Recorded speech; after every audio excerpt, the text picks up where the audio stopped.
Yeah.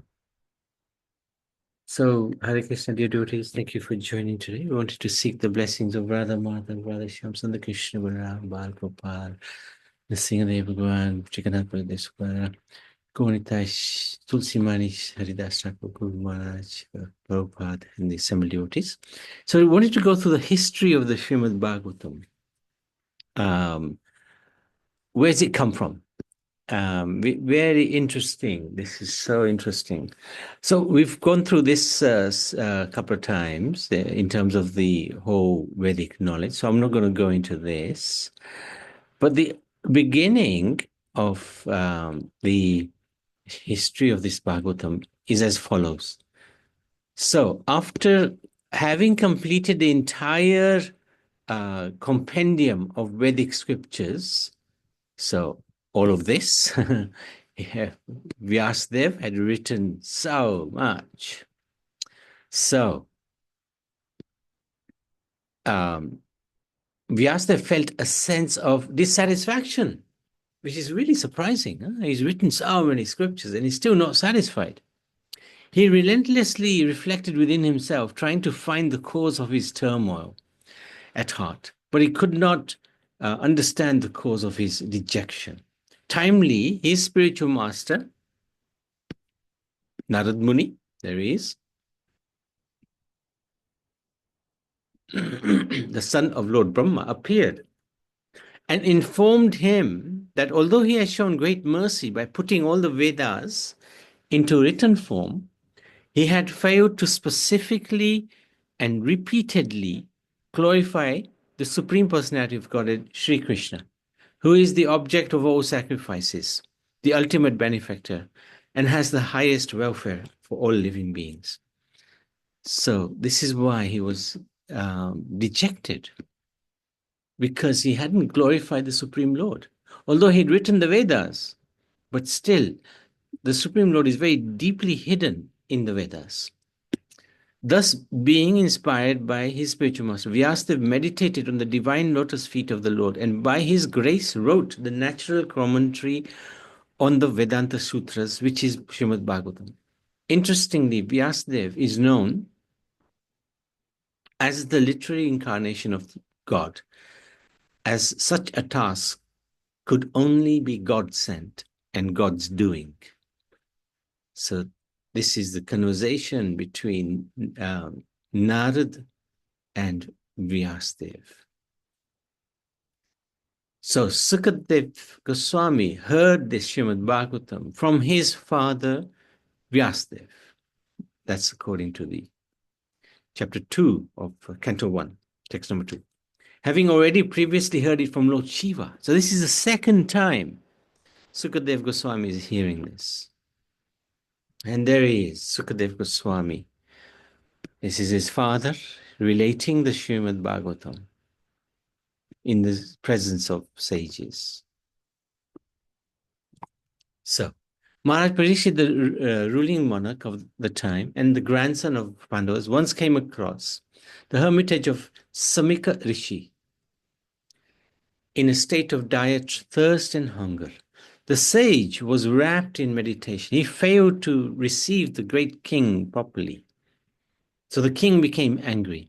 Overcome by anger and thirst, the king picked up a dead snake and thus garlanded the rishi, thanking him for his cold reception. So this is because Kali Yuga had begun. Kali Yuga had begun, and Kali attacked Parikshit Maharaj. Because normally Parikshit Maharaj was Raj Rishi, great king. So this is out of character. The Rishi's young son, Shringi, while playing with his friends elsewhere, heard of the unfortunate occurrence. In a fit of rage, the immature young child cursed Maharaj Parikshit to die within 7 days. The king, who was a great devotee of the Lord, took this as a benediction for him to perfect his life. So Shringi was mistaken by giving such a terrible curse. And even his father told him off. Why did you do that? But the king, he took the curse as a blessing. After enthroning his son, Maharaj Parikshit renounced his life and went towards the banks of the Ganga to fast until death. The news of this traveled rapidly and brought many sages along with their disciples to where he was fasting. On the pretext of making a pilgrimage to a holy place, these saintly men actually purified the place they visit, actually purify the place they visit. So saintly people have this impact. They always purify wherever they go. Even the holy places are purified by the saintly people. So this is Maharaj Parikshit on the banks of the Ganga, and great sages have assembled. And one particular sage comes.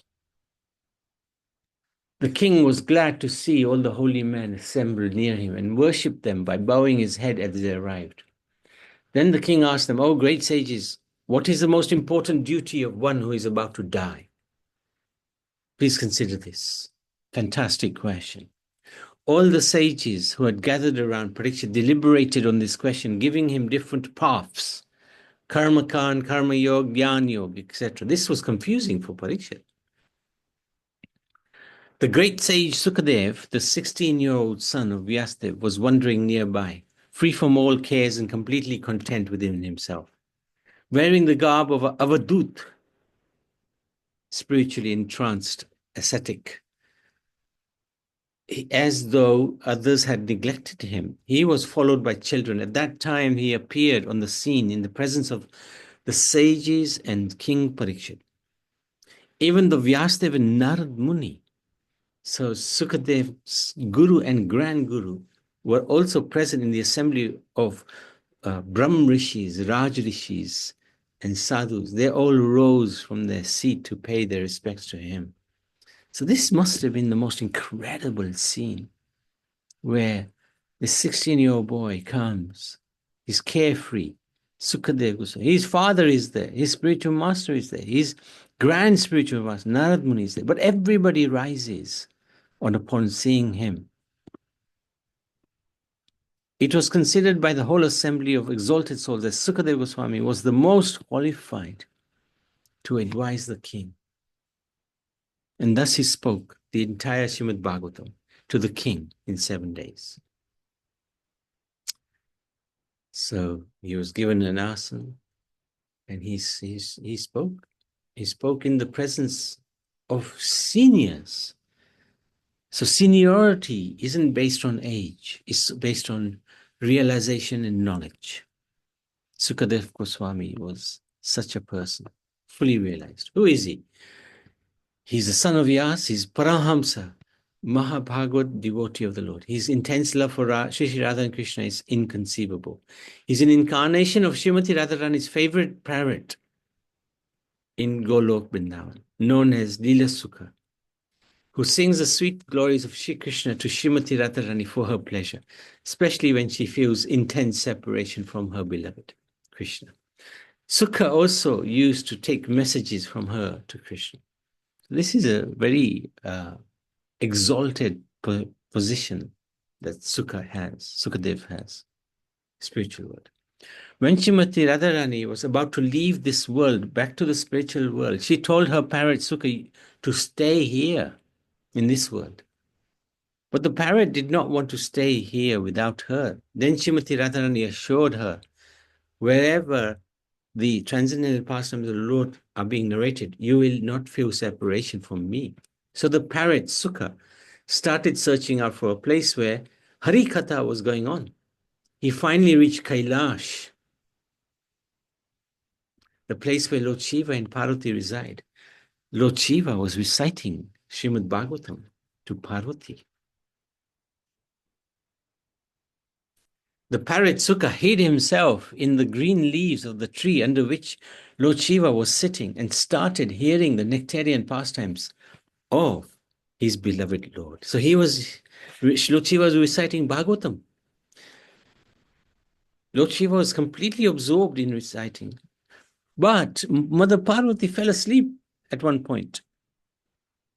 But whenever Lord Shiva asked if she was listening, he would get a yes in reply. That yes wasn't from Parvati. It was from the parrot, Sukha. When the Srimad Bhagavatam was about to end, Parvati woke up. Lord Shiva wanted to know how she liked the narration. Parvati begged forgiveness. I'm sorry, my lord, I was asleep. Lord Shiva realized that the yes was coming from a parrot sitting on a nearby tree, who was attentively listening to Lord Shiva's narration, but not from Parvati Devi. This made Lord Shiva angry, because Bhagavatam is actually is also, it's like a secret as well. It's like a secret, open secret. He chased the parrot, who fled in fear and took shelter of Vyasdev's ashram in Badrinath. So Sukha ran to Badrinath, long way away. In order to hide, the parrot entered the mouth of Vatika, the wife of Vyasdev. Shiva realized that as the parrot heard Bhagavatam, he was liberated and could not be harmed. So Shiva left. Sukha continued to remain for 16 years in her stomach. Vyasdev pleaded with Sukha to come out, but he wouldn't. Eventually, Vyasdev approached Lord Krishna for help, and the Lord persuaded Sukha to come out on the basis that the Maya of this world will not touch him. So he came, he took birth. He was named Sukadev. This is very powerful, really, really amazing. So, who is the qualification of Sukadev? In Skanda Purana, described how Sutta Goswami mentioned to the sages headed by Shonak Rishi at Naimisharanya the qualities of a speaker and the listeners of Bhagavatam. So this is important to understand. The speaker and the listeners, they have to have certain qualities. What are these qualities? The most important quality of the speaker should be that he is Krishna Arti, meaning he only desires to speak about Lord Krishna. The only qualification of listener is that he is also Krishna Arti, only eager to hear about Krishna. So, eager to speak, eager to hear. When both these conditions are met, then Krishna Katha does not remain a Katha, but rather it becomes a powerful medium that enables both the listener and the speaker to enter into the divine pastimes of Krishna. So then he explained further 5 qualifications of the speaker. Then there's Bhagwan Mati. His mind, Mati, should reside in the thoughts of Krishna, nothing else. If his mind is on money, followers, praise, other things, then the speaker is not qualified. His focus should just be Krishna. Otherwise, it's a waste of time. Anapeksha. This means the speaker does not desire anything in return. He doesn't want any dakshina, doesn't want any money. He just wants to give. Just wants to give. This is very powerful. So it shouldn't be a paid, sometimes these personalities to do the katha, they will charge. But there should be no charge. It's just a case of giving. Shruhida, friendly to all. This quality is the nature of a true Vaishnava. He considers everyone as his own because he knows everyone has come from Krishna, his beloved. Therefore, Vaishnava considers everyone as his friend. With this feeling of oneness with all, he happily recites Krishna Katha wherever he goes. Dineshu Shanu Kampo Yam Ya, meaning he is extremely compassionate towards the poor, lowly, and those living in pitiable condition. A Vaishnava will naturally be more compassionate because he considers everyone as part of his family. He knows the easiest way to remove miseries from the lives of people is to remind them of their eternal relationship with Krishna. So this suffering can be removed by Krishna Katha. Very important. And the last one, Bahuda Bodhan Chatura. Speaker should be expert in other Vedic scriptures and schools of philosophy. should be well versed in Ramayana, Mahabharata, Narad Bhakti Sutras, and other Vaishnava schools. So should be expert. So with these qualifications, and this is exactly what Sukadev Goswami is, very, very qualified. And the listener, he needs to have four categories. There are four, classified into four categories. Chataka, which is a type of bird which is very unique, eagerly waiting for the Swati constellation. And it only drinks the raindrops that fall during that constellation. So devotees of this category are eager to hear Krishna Katha, very eager to only hear about Sri Krishna's nectarian pastimes.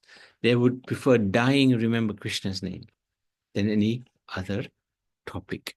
Then there's the Hansa, the swan. Swan is gifted with the ability to separate milk mixed in water. This quality signifies you can separate the essence from the non-essence in a mixture. Devotees of this kind know how to focus on Krishna Katha. They listen to Krishna Katha very carefully and avoid worldly talks. And then there's the Sukha, the parrot, has the quality of learning words and repeating them in a very sweet voice. So there are many devotees in this character who can repeat Bhagavatam without any deviation or adulteration. And their recitation is filled with sweetness. And there should be a fourth. 1 second. Should be a fourth. 1 second. Oh, I don't know what happened to the fourth.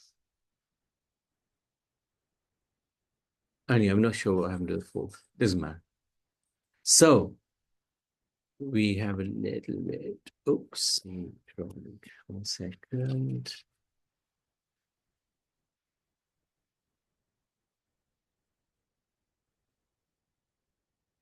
So let's look at this one. Sukadeva Goswami actually heard this Bhagavatam not just twice, he heard it 4 times. Once he heard it from Lord Shiva, which we've talked about, Srila Vyasadeva, we've talked about. He also heard it from Agastya Rishi. He heard it from Agastya Rishi.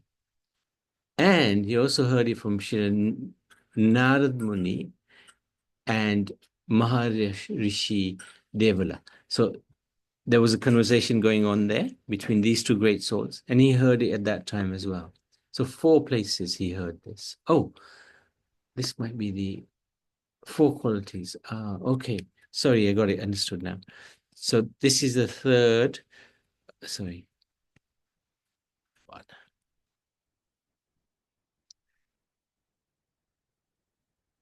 So when we have mentioning about Sukha, he's heard it not once or twice, he's heard it 4 times. And then the final category of listener is Meena, fish. They cannot survive without water. So similarly, the devotee of the Lord in this category loves hearing Krishna Katha so much. They cannot live without this Krishna Katha. They have to constantly be listening to Krishna Katha. Otherwise, they just don't feel satisfied. So what are these 4 categories? Hankering for Krishna Katha, like the Chakata bird. Wisdom to take only the essence of the Krishna Katha, like the Hansa bird. Being very attentive, memorize, repeat Krishna Katha as it is, like the Sukadev. And love for Krishna Katha, like the fish is love. So this is really nice to try to, in this mood, try to listen to Bhagavatam. And then there's some lower categories. Vrika, the wolf, they don't have much interest in spiritual. They were more interested in talking about nonsense. Then there's the Burunda bird, lives in the Himalayas, listens to the topics amongst the sages, but doesn't practice anything for him. So they like to talk, but they don't like to follow any of the rules and regulations. And then there's the Vrishabha, the bull. They only care about prasha. What's that? Prasha. They do not want to hear anything, but will come with friends and family just to eat the prasad. They like food. Hope we don't fall in that category. And then there's the ustra, the camel. They chew the leaves with the thorns. They relish the taste of blood while chewing this. So these people, they get inspired only by the negative characters. Oh my goodness. Like Shakuni. um, so we don't want to fall into any of these characters. So just a little bit more. Why is Radha's name not mentioned in the Bhagavatam? It is said that, well, Sukadeva Goswami doesn't mention Radharani even once, because it is said that he would have gone into a trance, into a samadhi for months if he had uttered her name. Because remember, he is the parrot of Radharani. And if he had mentioned Radha, he would have just gone into meditation, deep, deep meditation. And then the narration couldn't have continued. But he does mention this word, Aradhana, indicating Srimati Radharani. And Vishwanath Chakravarti Thakur explains that. Amongst the great sages gathered was the esteemed Sutta Goswami, who sometimes later re-narrated the entire treatise to the sages of Naimisharanya, headed by Shonak Rishi. And all the sages came together to perform sacrifice for the well-being of mankind. After 1,000 years of sacrifice, they became frustrated and took shelter of Sutta, who nurtured their devotion. There are several other conversations within the Bhagavatam. So this is one thing we can understand. There's a few conversations. One is Parikshit Maharaj Sukadeva Goswami. That's the main conversation. And then we have Sutta Goswami talking to the sages in America. And then we have Maitreya Rishi, who is a great sage, talking to Vidur, trying to pacify Vidur because Lord Krishna had just left the planet. Vidur was really upset. And then there's Kapil Muni talking with his mother, Devahuti. There's so many different conversations. It's a conversation in a conversation in a conversation, which adds to the richness of the knowledge and vision given by Bhagavatam. It can get confusing though. Other times when Bhagavatam has been recited, the original Bhagavatam was spoken by Vishnu to Brahma in just 4 verses, which are known as Chatusloki. So we'll come across that. A summary of those events are given in the table below. So these are conversations that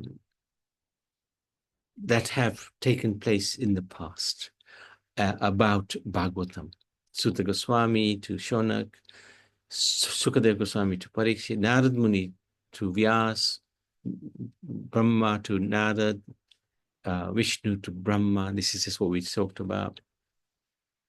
And these two as well, Maitreya to Vidur and Lord Krishna to Uddhav. So that's it. That's a little history of the Bhagavatam. It's a scripture which has been constantly discussed, spoken about, because it's so rich in its value to not just us, but even the great souls.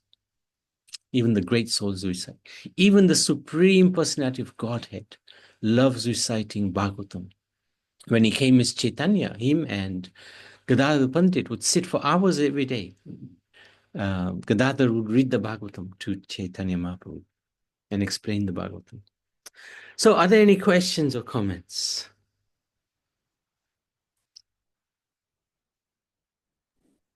Hare Krishna, Prabhuji. Hare Krishna. Yes, there are a couple of questions. Sure. When Parikshit put this snake on the Rishi's Rishi's Neck, yeah. neck, yeah. Any clue how old was he when you said 18? Was he 18 then? No. He was not young. He had children. He had been a king for quite some time. I don't know his age, maybe 60, 70, 80, maybe 100. Yeah. Yeah, he wasn't young. Yeah. But he was yeah. very strong, very strong. Very strong, yeah. Then he went to the Ganga Ghat and he's... That's right. Yeah. That's There's a telephone call, but it's okay. Let Mm. it ring. I'm not going to answer. When you say the parrot was listening the story of Bhagavatam from Lord Shiva. yeah, then he was answering yes, yes, yes, yeah. Yeah, because Parvati Mata was sleeping. Parvati Mata was asleep. That's okay.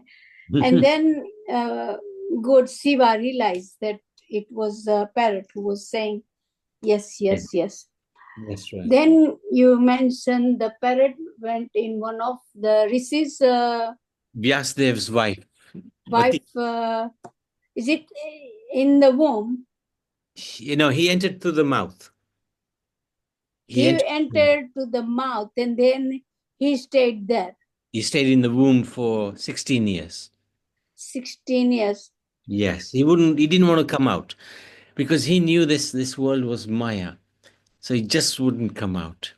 And then Vyasdev went to Krishna and said, look, please help me convince my child to come out. And Krishna came and explained to Sukadev Goswami that why are you not coming out? And he said, there's too much Maya here. And Krishna has blessed him. Maya will not impact you. You will be free from Maya. So he came out. Now this is the question. So when he came out, he didn't come out as a parrot. Sorry. No. He came out as a grown he came boy. out as a rishi. Yeah, he came out as a rishi. And he straight away walked out of the house. He was like a 16-year-old boy. He came out and he walked out. He said, and his father said, where are you going? Is that the one? Yeah, I've listened to the story before. Yeah. Where are you going? He left the house and he goes. Yeah, he left. He went to the ashrams. He went to the Himalayas. And then you said he listened the story 4 times. The one you said all the different names just now. Yes. Sorry, the Srimad Bhagavatam. Yes, that's right. Yeah. Anyway, thank you, Prabhuji. Thank you. And it's good to listen again and again. Yeah, no, thank you so much. Very good. Thank you. Hare Krishna. Hare Krishna, Prabhuji. Okay, if there's nothing else, we can stop. Srimad Bhagavat Purana ki jai.